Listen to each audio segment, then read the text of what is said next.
Assalamualaikum warahmatullahi wabarakatuh. Selamat bergabung teman-teman. Pada kesempatan kali ini kita akan coba melanjutkan ya materi kita pada perkuliahan matriks dan vektor. Nah, pada kesempatan kali ini kita akan membahas mengenai transformasi matriks ya, tapi tentunya di sini masih juga berkaitan dengan sistem persamaan linier sebenarnya. Nah, di sini kalau misalkan sistem persamaan liniernya itu merupakan tuple n ya, atau variabelnya itu ada sebanyak n. Jadi ada x1, kemudian ada x2, x3 dan seterusnya sampai xn. Nah, kalau misalkan solusinya itu sudah ketemu ya, solusinya ada S1, kemudian ada S2 dan seterusnya sampai dengan Sn. Nah, itu banyaknya cara menyajikan solusi itu ada beberapa macam ya. Nah, ini yang pertama pakai koma delimited form, yaitu dia menggunakan koma-koma. Jadi S1, kemudian S2 dan seterusnya sampai dengan Sn. Kemudian yang kedua itu pakai kolom vektor form. Jadi berupa matriks kolom seperti ini ya. Jadi ada S1, S2 sampai dengan Sn. Oke. Kemudian di sini misalkan EI gitu ya, itu adalah vektor kolom dari Rn. Nah, di situ EI itu tidak lain adalah 1, 0 dan seterusnya sampai dengan 0. E2 0, 1 dan seterusnya sampai dengan 0. Kemudian EN itu 0, 0 dan seterusnya sampai dengan 1. Nah, ini sederhananya aja ya. Misalkan saya punya N-nya itu adalah 2, yaitu R2. Berarti ada berapa nanti E-nya? Ya, ada 2. Ada E1, ada E2. E1-nya apa? E1 itu tidak lain adalah 1, 0. Kemudian E2-nya apa? E2-nya itu tidak lain adalah 0, 1. Oke, jadi kurang lebih seperti itu. Bagaimana dengan E3? R3 berarti ya nanti ada E1, E2 sampai dengan E3. Nah, vektor-vektor E1, E2 sampai dengan En itu disebut sebagai vektor basis standar Rn. Nah, vektor-vektor tersebut itu dikatakan sebagai vektor basis sebab apa? Yaitu bentuk X sama dengan X1, X2 sampai dengan Xn itu bisa dinyatakan dalam bentuk vektor basis tadi, vektor basis. Jadi X1, X2 sampai dengan Xn ini bisa dinyatakan dengan X1 kali 100. Ini kemudian X2 ditambah X2 dikalikan dengan 01 sampai dengan 0 dan seterusnya sampai dengan Xn ditambah dengan 00 dan seterusnya sampai 1. Dimana ini adalah E1, ini E2, kemudian dan seterusnya ini dapat En. Jadilah bentuk seperti ini. Jadi kenapa dikatakan sebagai vektor basis? Karena setiap bentuk X yang yang demikian ini ya, itu bisa dinyatakan sebagai kombinasi linier dari vektor basis. Vektor basis standar tadi ya. Oke, kita lanjutkan.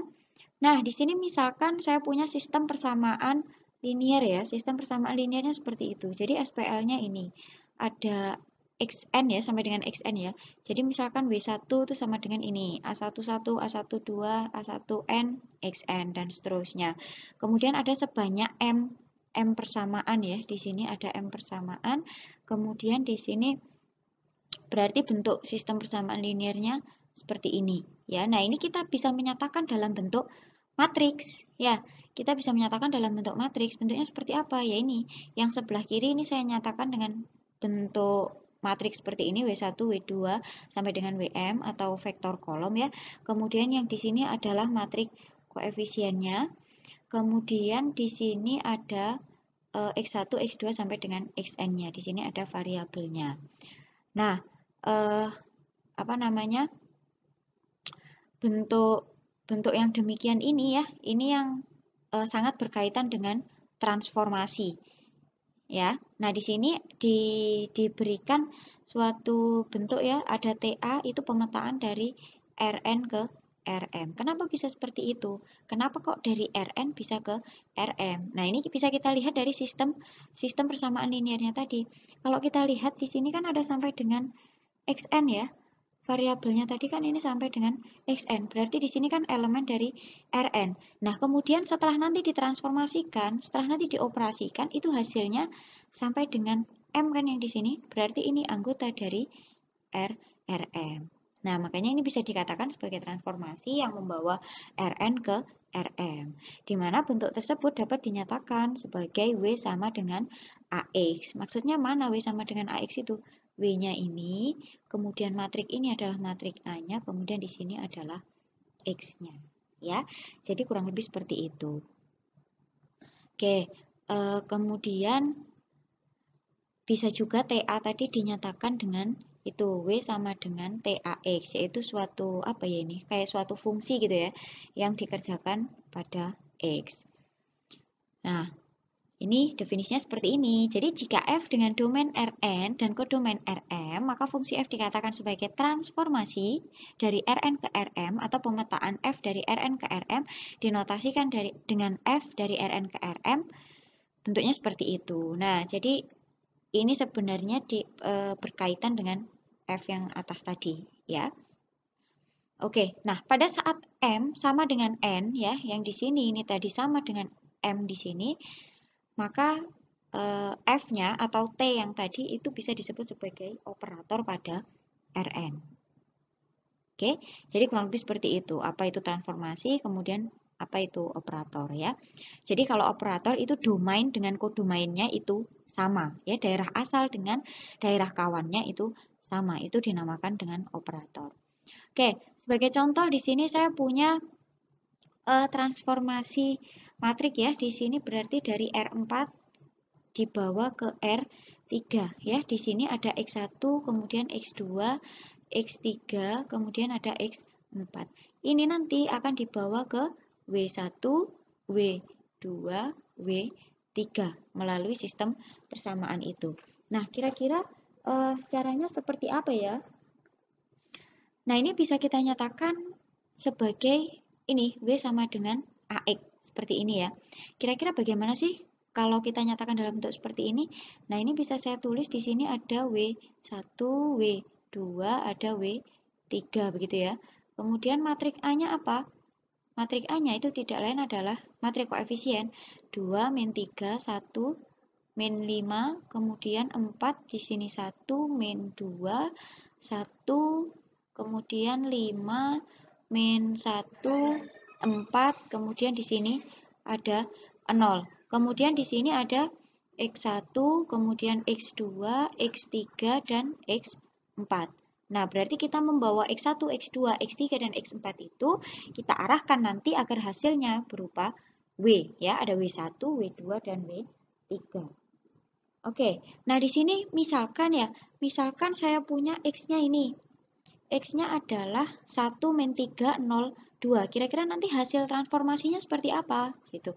Berarti di sini W1, W2, W3-nya nanti seperti apa? Ya berarti kita kalikan aja tadi matriknya 2, kemudian min 3, berapa itu? 1 ya, min 5, kemudian 4, 1, min 2, 1, 5, kemudian min 1, sini 4, di sini 0. Kemudian di sini kita kalikan dengan 1, min 3, 0, dan 2. Oke, kalau kita punya bentuk yang seperti ini, berarti kita tinggal mengalikan saja. Ini perkalian matrik biasa ya, berukuran 4 kali 4 dikalikan dengan 4 kali 1. Berarti nanti hasilnya, 3 kali 4 dikalikan 4 kali 1. Berarti hasilnya adalah matrik berukuran 3 kali 1. Ya. Oke, sekarang kita hitung. 2 kali 1 ditambah min 3 kali min 3, kemudian ditambah 1 kali 0, ditambah min 5 kali 2. Monggo teman-teman bisa mengecek lagi pelan-pelan nanti menghitungnya. Di sini ada 1 nilainya. Kemudian baris kedua 4 kali 1 ditambah 1 kali min 3 ditambah min 2 kali 0 ditambah 1 kali 2 ya. Berarti di sini hasilnya 3. Kemudian yang terakhir 5 kali 1 ditambah min 1 kali 3 ditambah 4 kali 0 ditambah 0 kali 2. Berarti di sini 8. Oke, nanti teman-teman bisa mengecek kembali terkait perhitungan yang seperti ini ya. Oke, berarti hasil transformasinya ya, transformasi dari R4 ke R3 itu hasilnya adalah 1, 3, 8. Ya, jadi contoh kasusnya itu seperti ini. Oke, sekarang saya lanjutkan. Nah, di sini ada beberapa macam ya transformasi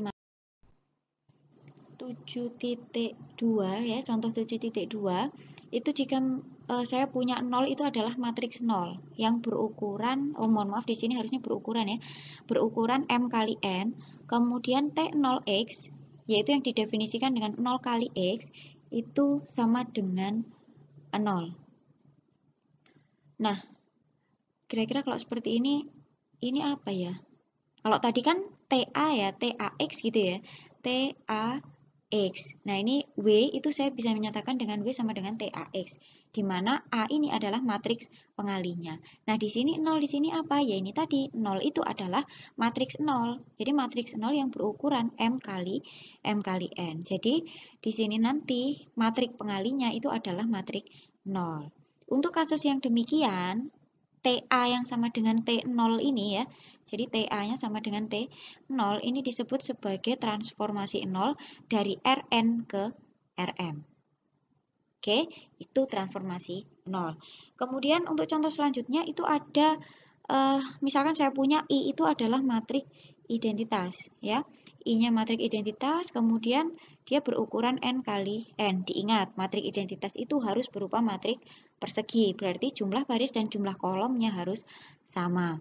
Nah, di sini ada TIX itu didefinisikan sebagai I kali X yang tidak lain adalah X itu sendiri. Ya, berarti kalau untuk kasus ini matrik A-nya itu adalah matrik identitas ya. Nah, seperti yang kita tahu bahwasanya kalau matrik identitas itu dikalikan dengan matrik berapapun itu hasilnya adalah ya matriknya tadi, matrik asalnya itu ya. Nah, TI ini disebut sebagai operator identitas dari Rn ke Rn. Ya, kenapa operator? Ya, karena domain dengan kodomainnya dia sama. Oke, sekarang coba kita lanjutkan. Nah, di sini ada sifat-sifat transformasi ya, teman-teman. Ini untuk teorema 7.1 itu ada TA 0 sama dengan 0, berarti X-nya diganti ya, diganti dengan 0. Jadi ini sama artinya misalkan saya punya W itu tidak lain adalah TA X, begini ya. Nah, ini A-nya ini diganti dengan, X-nya yang diganti dengan 0 ya. Di sini diganti dengan 0, berarti nanti hasilnya adalah juga 0. Nah, kemudian transformasi dari perkalian skalar. Ini tadi ya, berarti nanti skalarnya bisa keluar. Kemudian di sini penjumlahan. TU plus V berarti TAU plus TAV. Kemudian begitu juga untuk pengurangan ya. Ini sifat yang berlaku pada transformasi matrik. Kemudian TU plus V itu tidak lain, ini sifat lebih lanjut ya di teorema 7.2, masih juga berkaitan dengan 7.1 sebenarnya. Jadi misalkan T itu adalah transformasi matrik ya, gitu ya. Itu jika dan hanya jika dua kondisi ini terpenuhi. Ya, yang pertama itu dia berlaku untuk penjumlahan, yang kedua itu berlaku untuk perkalian skalar. Jadi TU plus V itu sama dengan TU ditambah TV.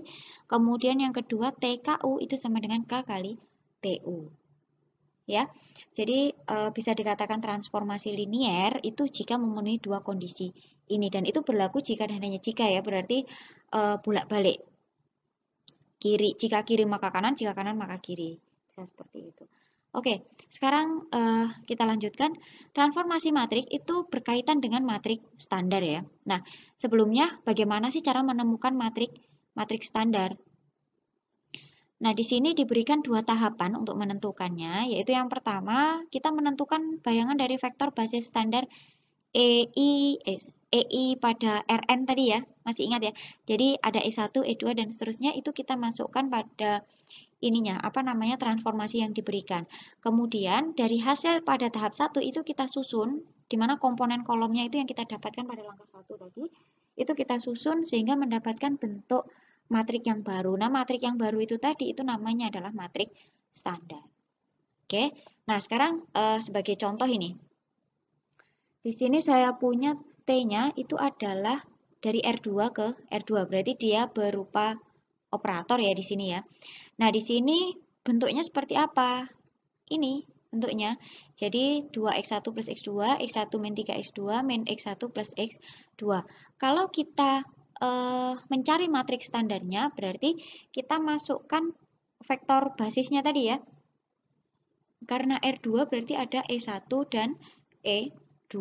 E1-nya apa? E1-nya adalah 1 dan 0. Kenapa 1 dan 0? Iya, karena R-nya 2 ya. Kemudian E2-nya berapa? 0, 1. Nah, ini nanti kita masukkan ke apa namanya transformasi yang dikasih ini. Berarti di sini saya dapat TE1 itu adalah T10 ya. Kalau dimasukkan berarti di sini X1-nya diganti 1, X2-nya di sini diganti 0. Berarti 2 kali 1, 2 kali 1 ditambah 0. Hasilnya berapa? Hasilnya adalah 2. Begitu seterusnya ya. Nanti yang tengah berarti yang mencari 1 ini ya mainnya yang ke sini. Kemudian yang terakhir ini juga sama, ini pada baris yang ketiga. Nanti untuk yang E2 juga sama. Untuk yang E2 berarti di sini X1-nya diganti 0, X2-nya diganti 1 ya. Hasilnya adalah 1 min 3, 1. Nah, akhirnya kita bisa mendapatkan matriks standarnya itu adalah ini kita jadikan sebagai kolom 1 ya, kolom 1. Yang ini kita jadikan pada kolom 2. Jadilah matriks bentuk seperti ini. Ini namanya matriks standar. Oke, jadi seperti itu. Oke, saya rasa itu diskusi kita, materi kita yang perlu saya sampaikan pada kesempatan kali ini. Terima kasih atas perhatian teman-teman. Saya akhiri, saya cukupkan ya. Wassalamualaikum warahmatullahi wabarakatuh.